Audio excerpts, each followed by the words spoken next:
The patient had been wheeled past 14 surgical suites in 3 years. 14 specialists, 14 consultations, 14 versions of the same verdict, delivered in the careful language doctors use when they have decided that the risk to their reputation outweighs the risk to your life. The file on Marcus Webb was 4 inches thick and said, in the aggregate, that the tumor wrapped around his brainstem was inoperable, that the margin for error was too narrow, that the hands willing to attempt it simply did not exist. What none of those 14 specialists knew, what the chief of neurosurgery at Harwell Medical Center did not know when he signed the final referral denial and turned back to his calendar, was that the hands willing to attempt it had been sleeping in a shelter on Broad Street for the past 6 weeks.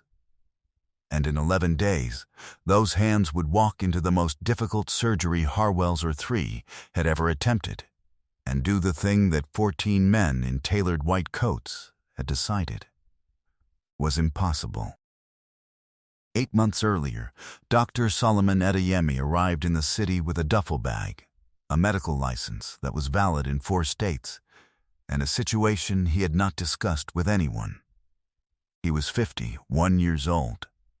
He had completed his residency at Johns Hopkins, his fellowship in complex skull base and brainstem surgery at the University of Toronto, and had spent 17 years as a senior attending neurosurgeon at a teaching hospital in Atlanta, where his outcomes record the number that, in surgical culture, tells the story that reputations are built on, was among the top 3 in his specialty nationally. He had also, 14 months ago, lost everything that existed outside the operating room. Not to scandal, not to malpractice, not to any of the things that end surgical careers in ways people can explain cleanly at dinner parties. His wife of 19 years had died of a cerebral hemorrhage on a Tuesday morning while he was across town removing a glioblastoma from a 53-year-old father of 4. He had not been there. He had known, in the abstract way that surgeons build their lives around that knowledge, that this was always a possible cost of what he did. He had not, in the way that abstract knowledge never fully prepares you, understood what it would actually feel like to lose her. The grief that followed was not the kind with a clear timeline. It was the kind that took up occupancy and changed the architecture of everything. He continued operating for 11 months. His outcomes did not suffer. His hands were the one part of him that remained entirely themselves. But the rest of him, the part that attended department meetings and wrote research proposals and made small talk in the attending lounge and answered the phone when his daughter called, that part had gone somewhere he couldn't locate. He resigned without a destination. He told his department chair he needed time. He did not tell his daughter where he was going because he didn't know yet. He drove north with no plan more specific than movement, which was the only thing that had ever approximated relief. He ran out of the will to keep driving in this city. He got a room in a budget motel for 3 weeks. When the money required him to think practically, he found the shelter on Broad Street, which had a clean intake process and a staff that asked nothing beyond what they needed to know to keep people safe. He spent 6 weeks there. He did not tell anyone he was a surgeon. Not as a deception. If asked directly, he would have answered directly, but because it did not seem relevant to the life he was living at the moment, which was structured around meals, cot assignments, and the particular suspended quality of days when you have no appointment anywhere. He was quiet. He was clean. He washed his hands with the specific thoroughness he'd practiced since residency, which a shelter caseworker named Denise noticed once and commented on, which was the closest he came to explaining himself. He read. He slept more than he had in 17 years. He sat sometimes in the common room and played chess with a man named Henry, who had been an electrical engineer and who beat him 4 times out of every 6 games and never once made it feel like anything other than chess. And slowly, The way things sometimes happen when a person stops moving long enough for the landscape to settle. Solomon Adeyemi began to find his way back to the part of himself that still existed. He first heard about Marcus Webb from Denise. Denise ran the shelter's community services coordination, which meant she knew about everything and everyone within a 6-block radius that touched the lives of people coming through those doors. She mentioned Marcus Webb not as a medical case, but as a neighborhood fact.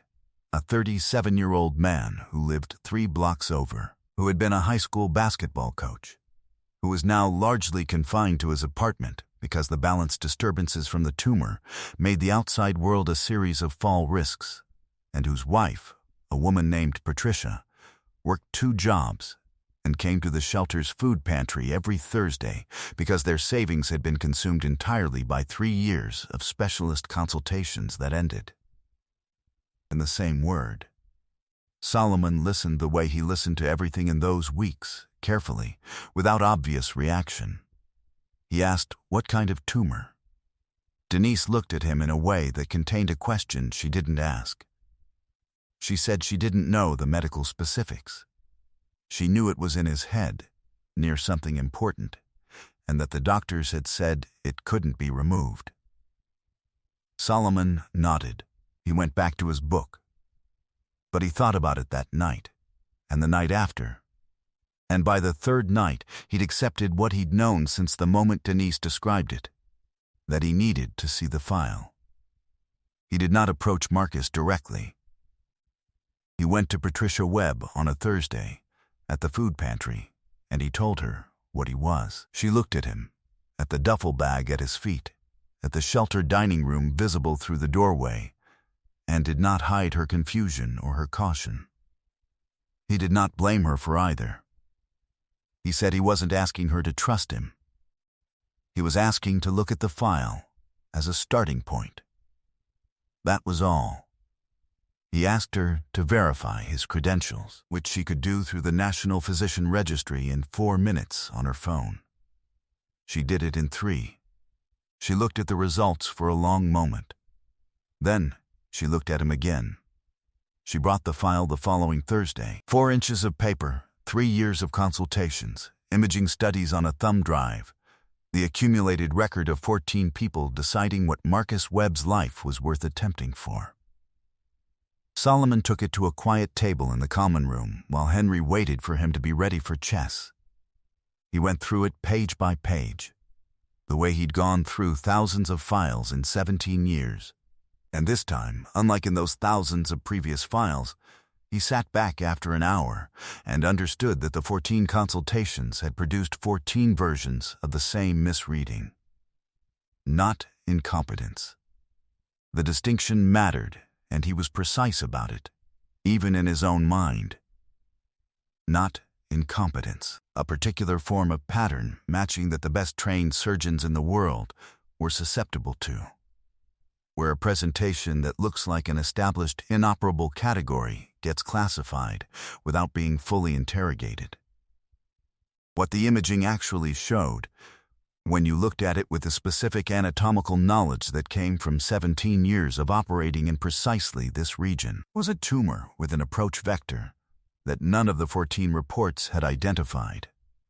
Not because it was invisible, because identifying it required operating from an angle that was not part of standard protocol, that demanded a level of technical precision in skull-based navigation that was, to be direct about it, rare enough to be worth mentioning. He sat with it for another 30 minutes. Then he put the file down and told Henry he was ready for chess. He lost in 22 moves, which was fast even for him. Henry did not comment on this. He needed 3 things. He needed surgical privileges at a hospital in this city. He needed an imaging review that confirmed what he'd seen in the existing studies.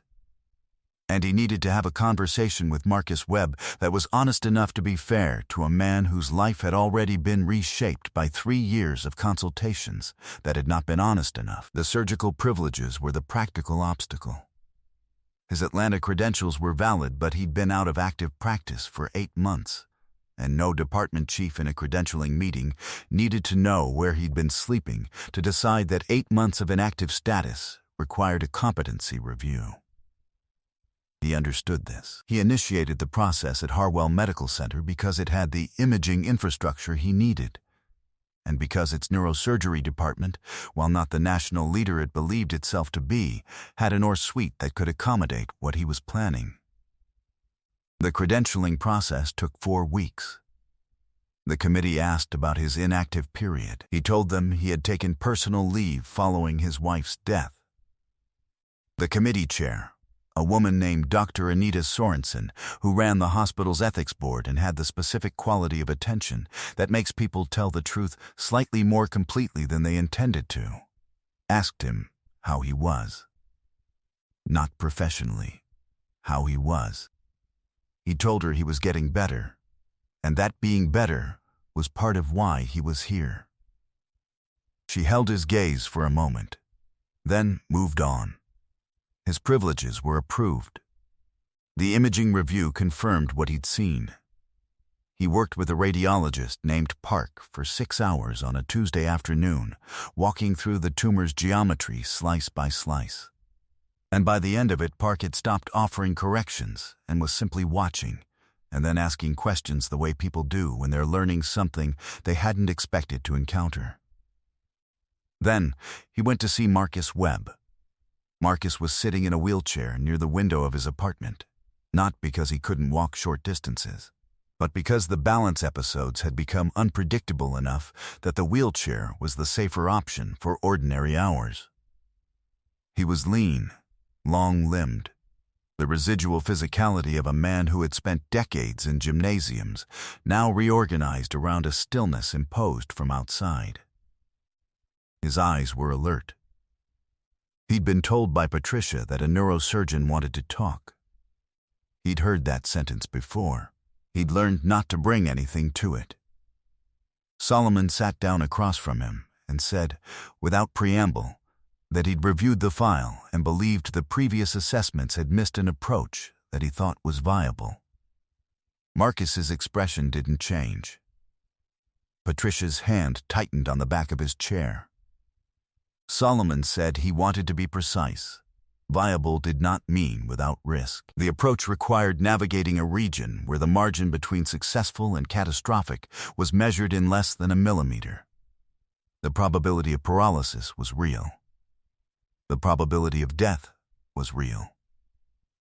He would not insult Marcus's 3 years of consultations by pretending the previous surgeons had all been wrong, and he was simply right. What he would say was that he had operated in this specific region of the brainstem more times than any of the consulting surgeons, that his outcomes record was documentable and Marcus should look at it, and that in his clinical judgment, the risk of attempting this was lower than the risk of the tumor's natural progression over the next 12 to 18 months.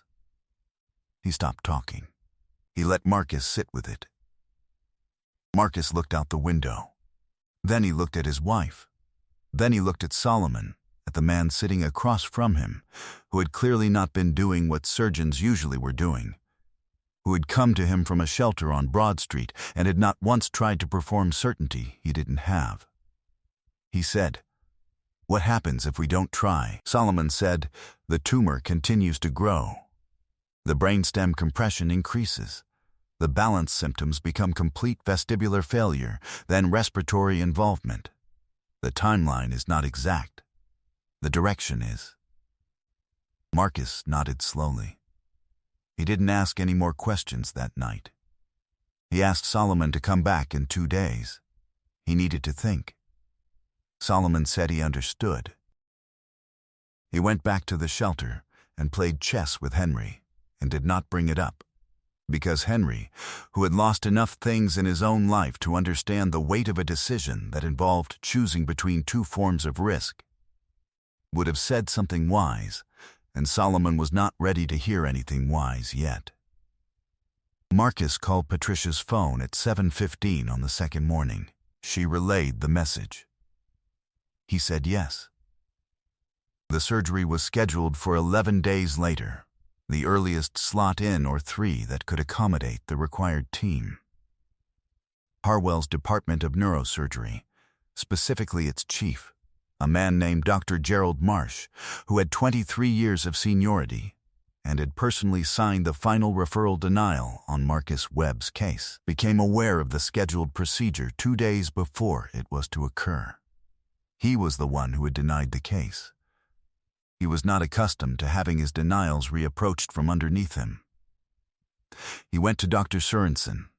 He raised concerns about Solomon Adeyemi's inactive period, his unclear circumstances during the 8 months prior to credentialing, the absence of a formal hospital affiliation during that period.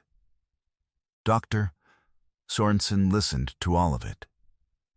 Then she said that Dr. Adeyemi's privileges had been reviewed and granted by the appropriate committee, that his credentials and outcomes record were among the most distinguished in the relevant specialty nationwide, and that if Dr. Marsh had a clinical concern about the procedure, he was welcome to review the surgical plan and submit a formal objection through the standard process. Dr. Marsh did not submit a formal objection. He went and reviewed Solomon Adeyemi's outcomes record instead.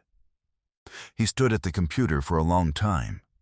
He did not say anything to anyone when he left, or 3 on the day of the surgery held 11 people, which was 2 more than the standard team and 1 more than the room was designed for comfortably.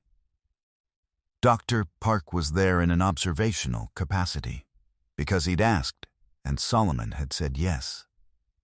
The anesthesiologist was a woman named Dr. Ewan, who had 40 years of experience, and who, in her pre-surgical conversation with Solomon, asked 3 questions and was satisfied with 3 answers in a way that said more than the questions did. The surgery lasted 9 hours and 40 minutes. Solomon's hands, the part of him that had remained entirely itself through 14 months of grief and displacement, and the specific form of dissolution that follows the loss of the person you'd built everything around, moved through those 9 hours and 40 minutes with the precision that 17 years and somewhere between 3,000 and 4,000 procedures had built into them below the level of thought. He didn't narrate to himself. He didn't reassure himself. He operated, which was the thing he had always done best, which was the thing that had survived when everything else in his life had temporarily stopped surviving. He closed at 7:48 in the evening. He stood back from the table. Dr. Ewan, without looking up from her monitoring panel, said, "Good." That was the word. One word from a woman with 4 decades of experience who did not use words lightly. Solomon pulled his gloves off. He went to the scrub sink. He stood there for a while with the water running before he realized that he was not washing his hands. He was just standing there with his hands under the water, and his eyes were closed. And the thing he was feeling was something he hadn't felt in 14 months, which was not happiness exactly, and not relief exactly, but a return. The sensation of something that had been absent, sliding back into its correct position.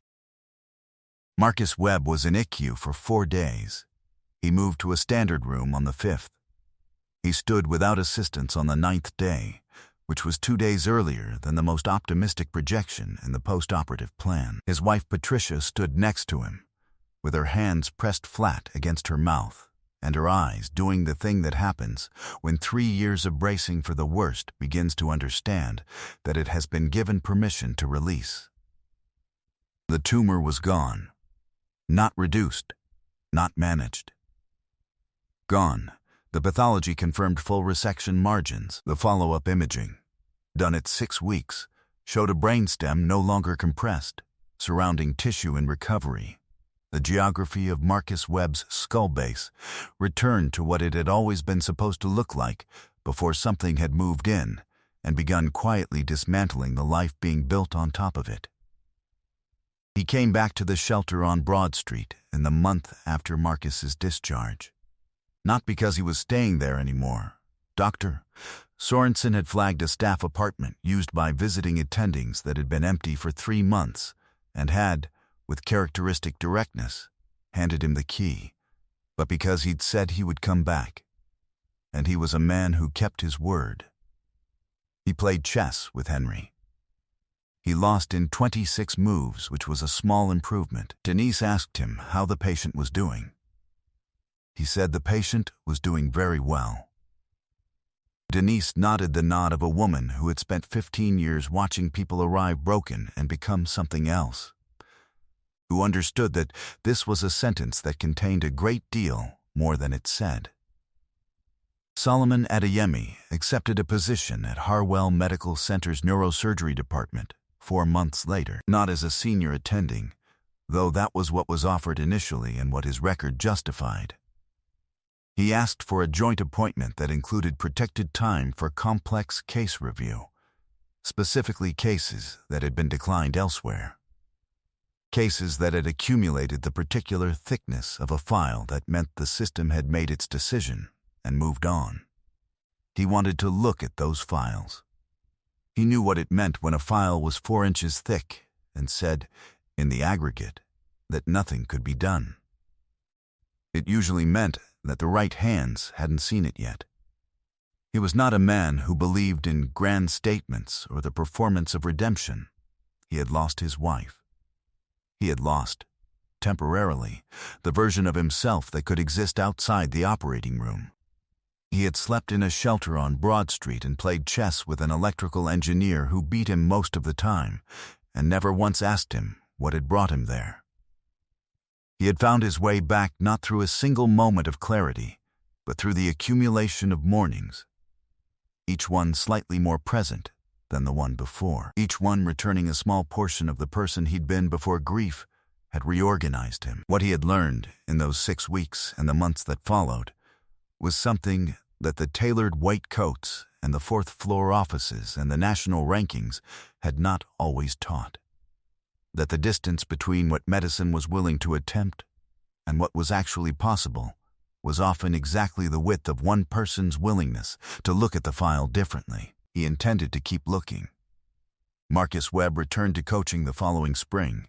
He moved differently than he had before, more carefully, more aware of the specific fragility of the thing keeping him upright. But he moved. He stood on the sideline of a high school gymnasium and watched 17-year-olds run patterns he'd taught them. And the game went on around him, the way games do, loud and beautiful and utterly indifferent to everything it had taken to get him back to that floor. He didn't know Solomon was in the stands until halftime. He looked up into the bleachers to find Patricia, and 2 rows above her, sitting alone with a cup of coffee, was the man who had come to him from a shelter with a 4-inch file and the specific honesty of someone who had nothing left to perform. Marcus raised his hand. Solomon raised his coffee. That was enough. That was exactly enough.